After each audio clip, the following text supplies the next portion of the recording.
Hi everybody, Randy Littleson, Chief Marketing Officer at Conga, and today I am pleased to be joined by Chris Bishop. He is the Chief Customer Officer at Conga, and we are going to be talking about revenue lifecycle management and what it means to customer service and customer experience teams. So, Chris, let's start with this. There's been a lot of talk about this new role and function in organizations around revenue operations. What's that mean to somebody who leads in a team that is responsible for customer service and a customer experience? Well, Randy, I think ultimately what it means is we're invited to the party, or maybe at times it feels like forced into being at the party as well. I think historically, if you think about the idea of the precursor to revenue operations, which was sales operations, it was really focused just what's happening in the sales cycle and what I call first order revenue. The folks that were chasing second order revenue, including sort of the renewal and expansion opportunities, were often outside of that and had their own set of processes, including their own operations processes. So you had a sales ops team that was very focused on the idea of territory planning and compensation planning and deal desk. And then you had a whole other team that was thinking about what the customer experience was like and how to actually drive adoption and then actually secure that from a renewal standpoint, particularly for those of us participating in a subscription economy. Revenue operations actually brings everybody together and says revenue is now a life cycle. It starts with first order revenue, but the idea is to drive an experience with the customer that generates second and third order revenue, high renewal rates. And so it brings another set of obligations, but also opportunity to other parts of the organization to participate. To me, RevOps isn't just sales ops anymore, and candidly, it's not just the commercial operations teams or the customer operations teams. It's finance, it's marketing, it's everybody participating in understanding what drives that wheel of growth for the customer and for the company. So, Chris, a lot of people have talked in the past about the quote to cash process. Almost by its definition, that was sort of a linear process with a start and an end.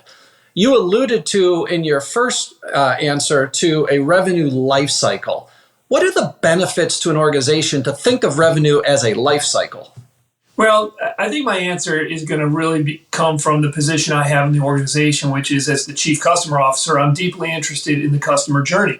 And I think historically, like the process you just outlined, we've thought about the customer journey in a linear fashion. But indeed, it's also a life cycle, and it's a complete journey that we go on with those customers that put their trust in us. And I think the benefit of the revenue operation life cycle is it drives thinking and a need to think about the entire journey or spectrum of activities that happen within that customer journey as well. So, at Conga, we've sort of adopted the Tom Collins flywheel metaphor, and we look at customer success, which we define as the combination of both the experience and the outcome that we deliver to customers, is really where we want to apply force. And that force begins to spin the flywheel, which drives the growth of the company. I think all of this is really opened up with broader thinking that is part of the idea of revenue operations as a life cycle. And I just naturally think this is a great way for all of us as leaders who are looking to drive growth in our companies to be thinking about revenue and customer journey and sort of marrying those two things together. So as I listen to you describe that, one of the things that you're emphasizing is customer lifetime value and how to maximize that. So as you think about now managing revenue as a life cycle, what information needs to be shared throughout that life cycle to maximize customer lifetime value? Look, it's a great point. And if you're not paying attention to it, you're going to wake up one day and wish you had. When I think about revenue leaders, and let me be clear, I think everybody in a leadership position in a company is a revenue leader by definition today. We need to wake up every day, I think, with a healthy sense of paranoia. Shortly after the initial product of your service or your good, you need to be worried about losing that customer because there's more nimble, agile competitors coming up at you, willing to do unnatural things to win that customer. Switching costs get lower and lower every year. And so the idea of a customer being a customer for life is really incumbent on you to earn that every day. And so when you think about the revenue operations life cycle and the things you need to understand to really keep that life cycle moving and complete, you really need to understand, how does your customer actually use your product? That's all unlocked, with the idea of a unified data platform. What are they using? How often are they using? How deeply are they using? What benefits are they getting from it?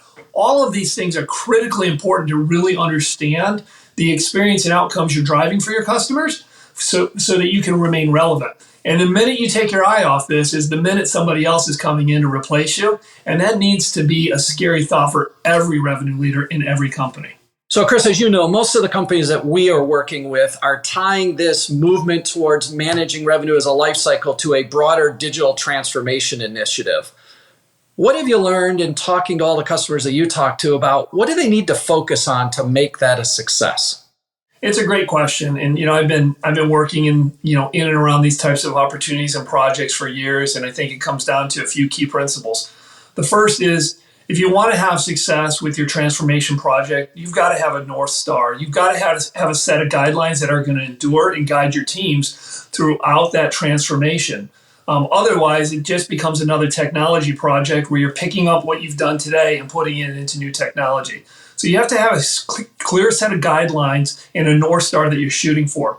The other thing I think you need to have is courage. I think courage is incredibly important and unfortunately all too rare in these opportunities. And what I mean by that is you need to go all into the transformation. You need to be willing to change. You need to be willing to make the hard decisions. You need to be willing to look past the way we've always done it.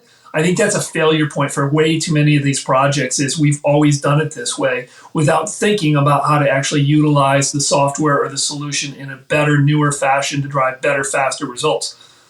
I think the enabler to that is the right executive sponsorship. I can tell you without fail, I can look at a project today and any one of these digital transformations, and we're involved in hundreds and hundreds of them every year. Without the right executive sponsorship, I can't handicap it with good odds to win or be successful. So executive sponsorship has to be part of your thinking, and it needs to be strong, and it needs to be at the highest level possible. And then right behind that, you got to have the right team. These are not part-time efforts. This isn't something to just give off to, a group of interns over the summer or a couple folks and ask them to do it as part of their day job. It has to be dedicated. They need to be empowered. And it needs to then be partnered with the right implementer and a portion of that vendor team as well, so that you've got a three-legged stool that you're operating from and everybody's focused on success. And then the last part is what I'll call continued evangelization. You're going to have to remind the organization multiple times throughout the life cycle of the transformation of the program that you're running what you're doing, because there's going to be disruption. It's coming. The more you communicate what you're doing, the why, the benefit, the easier it will be to sort of blow past the hurdles of disruption that are inevitably out there waiting for you with one of these transformation projects. So, Chris, you've laid out the key areas to focus on. How do companies get started? What a great question, and it's so hard. And when you think about the revenue life cycle, particularly the way we think about it here at Conga, it can be daunting. I mean, you start with the idea of propose and quote, you move then into negotiate and execute, manage and fulfill, and finally renew and expand. And inside of there are just dozens and dozens of starting points that you can identify. And I think it would be dangerous to say, I want to go do it all and I want to do it tomorrow. So my counsel is take a look, understand where the pain point in your organization is, where you think you're going to drive the most benefit. Start there.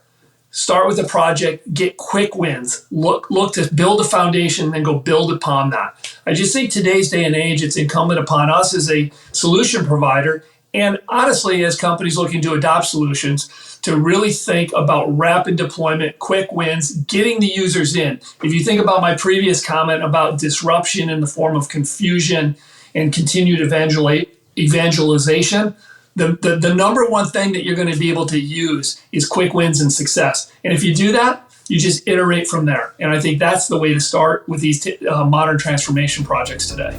Chris, thanks for sharing your insights. Thank you for joining us. We invite you to learn more at Conga.com.